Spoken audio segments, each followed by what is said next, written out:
everybody, this is Jane B of The Jane B Show, and today we are talking about something that is near and dear to my heart. We're talking about girl power, because girls really do run the world.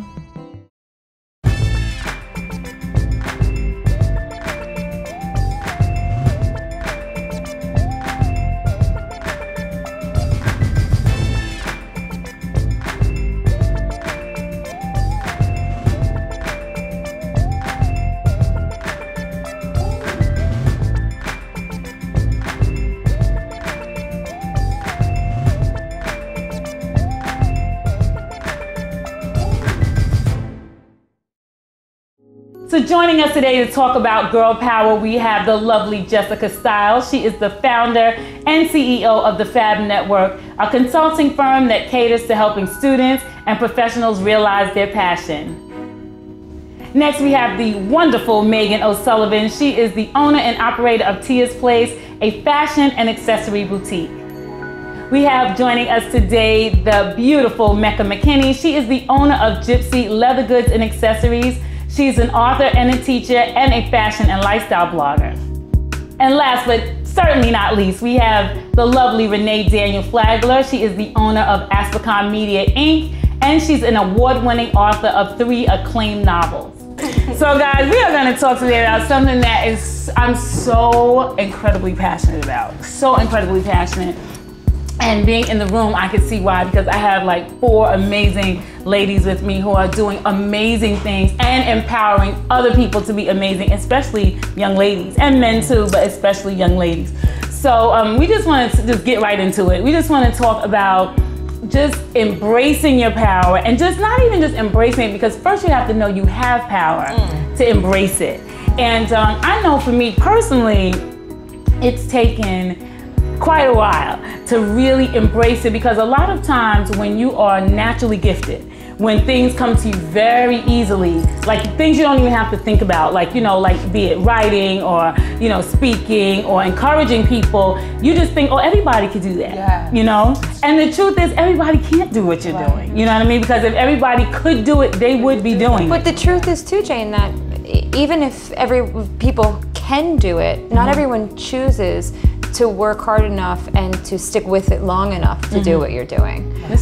It takes a lot of determination, and it takes a lot of commitment to go out there and recognize your dreams. I think regardless of what industry you're in.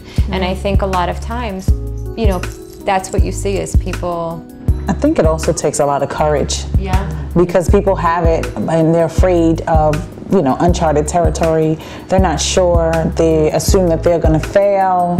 But all that comes with self-esteem, you know. Exactly. If you believe that you're worthy of it, the courage comes, you know, and then the determination is just part of the package. So it starts with confidence and self-esteem. And then there's a difference between talent and skill. We're born with like a natural talent, but something that you're not naturally skillful at. With practice, with hard work, you can become, you know, you can become a talent. So I think people need to realize that as well. You can, you know, be a great basketball player at your school, but that doesn't mean you're ready for the NBA. But you can be, you know. Yes. You know, if you put the work in. It's meant for you. Yeah, because, well, the thing is, what I have found was that because I didn't know and I never really understood the power, I feel like, I mean, you can't look back. It's like, it is what it is. But like just looking forward, but I do sometimes say, wow, imagine where I would have been had I known my power back then. Well, I think that's why it's really important for parents with their children and for women like us to give back in the way of nurturing people at an earlier stage in their life,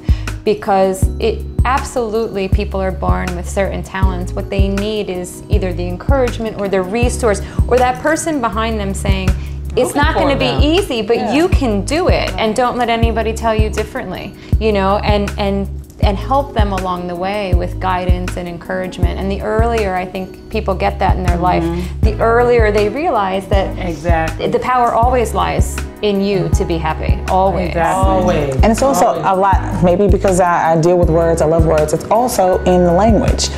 The way we speak to people and deal with people, like personally, and I do this with my daughter as a way to try to encourage and kind of train her up in a certain way. We love using big words. You know, like Fancy Nancy has this book of, you know, big words or whatever. She loves it.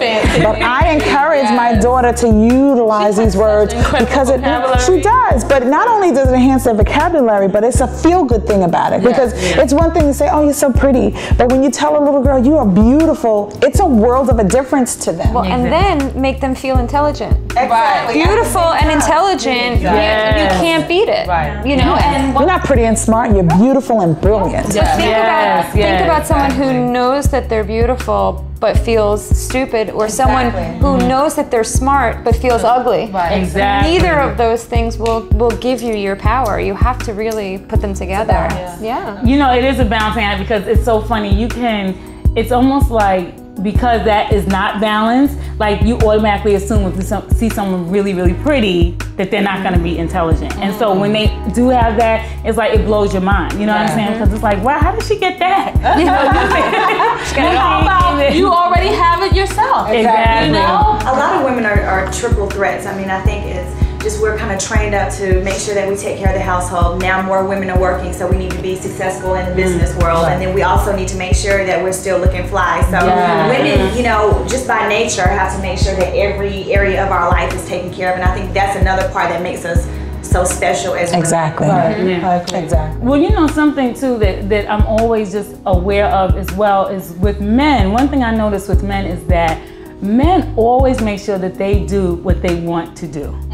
Yes. Always. And we're good at putting ourselves aside. Yes, we put ourselves second. And I don't think that makes them selfish as much as no, not selfish, but they just it's just in them that they want to do. Well, I think they're not afraid to put out there, to speak, like Renee was saying, use their words. They're not afraid to make it known what they want and what they're. So what is it about women? What do you guys think it is about? This is the conversation. That's it. Like, I think it has. Not only that, but first of all, we have a lot of different things to manage. We have career. We have to still, you know, make sure dinner's on the table. We have the kids and their homework and their play dates. Some of us. Some ain't cooking. They making reservations. There's some men who are just like, you know what? I'll take a woman who isn't smart if she can cook and looks good. You know what I mean? So you have to do whatever works for you. But how long is that gonna really last? Well, but come on, think about that too. The people that you see, you know, that find the right partner, the right mate, in my experience, have either been raised that way where they're very confident, which I think is the minority, and so if they get married young, they already know what they want and they're very aware of themselves. Otherwise, it's usually the people you're on your second time around before you figure it out, or you're older. That's very true. Because if I got married young and absolutely. I don't think we were raised like as a group that to harness our power when we were younger. It took us a while. So when you finally realize that you're confident and that you know what you want and that the best thing in the world you can do is make sure that you find somebody who has the same and loves exactly what you get. You know what I mean? Wouldn't change your career on Yes. Because you go crazy trying to satisfy everyone. Exactly. Right. And powerful. And intelligent and brilliant and smart and feminine and all you can be all of that. Younger, your bigger concern or the bigger pressure, society pressure is to get married, to have a baby, to and so you get nervous when you're 25 or 27 or we live in the city, so it's a little different, but girls all around the country, I mean the average age to get married I think is 21, 22. It's very young, and so I think they see their friends getting married. And so that's really the norm as opposed. I'm a totally different person than I was a decade. Totally. I wouldn't even recognize myself. Another thing is it's a lot of the first generation doing a lot of things. It's the first generation for a lot of people that are just not going to college, that are just not getting these corporate positions, that are buying a house for the first time, that are financially stable. Exactly. So, yes. Sometimes people don't know how to handle both. It's like I need to get myself together first, and I guess it just depends on whatever your preference is. And some people may call it selfish, but you know, just kind of dating in the city, I see certain things where it's like, let me get myself together first, then I'll come back and worry about somebody else. But don't you think that way because you're so much more confident than the average girl? Exactly. Yeah. That's really because I think even a generation before, you felt like, you know, you have to make sure mom's okay and make sure, you know, you're satisfying whoever you're in a relationship with, and you were last on your list. You can do it all. I mean, life is all about balance. And I actually did an article on this a couple of months ago where you can have it all and you can live a happy life. It's all about balance. You put things in the proper boxes, and when you've had enough of one, you close that box and you're done for them. How do you get there? That's the thing. It's not because these are the answers. You start by believing that you deserve to be there. How do you get there? Well, it takes time. It takes constantly affirming. You know, nothing happens overnight. Nothing happens just, you know, it's constant. It's perseverance. Acknowledging it. It's acknowledging it. And then doing it over and over and over again. Constantly acknowledging it. In mind, what do I want? What do you want your life to look like? Yeah. You know what do you want? And then figure out vision boards help.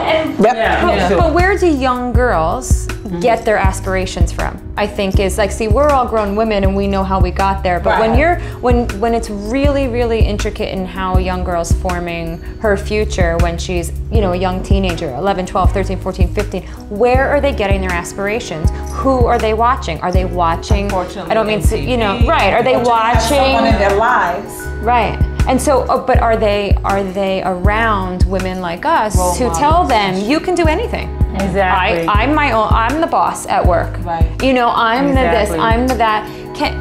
Do they have that at an early age? But I'm so glad that my daughter does. You know, she comes with me everywhere. If she wasn't on vacation right now, she'd be sitting right there. You know, she comes with me everywhere, and so she's just like, my mom's the boss, and I'm going to be the boss one day. You know, she already knows that it's nothing special to be in charge of your own destiny. I think it's also important that we're kind of civic leaders in our own right, that when we are conscious of these concepts. So when I work with schools, I work with students, a lot of us are giving back. So when we recognize that there's a lack or there's a need, that it's our responsibility to make sure that we're speaking to these students. Well, I mean, look at the front page of any newspaper. Right now, we have such debt issues in the country, and we have to pay all this Social Security out to, and so, you know, where it may go bankrupt, the system. We know that these kids coming behind us are going to take care of us and going to take care of, you know, our country, our resources, our everything. And so if we don't look back and we aren't willing, if we aren't willing to do that, it will affect us. And that's absolutely. Karma, though. That's just I was about to say that. We're blessing ourselves by being a blessing to others, because as we speak into them, it's going to come back.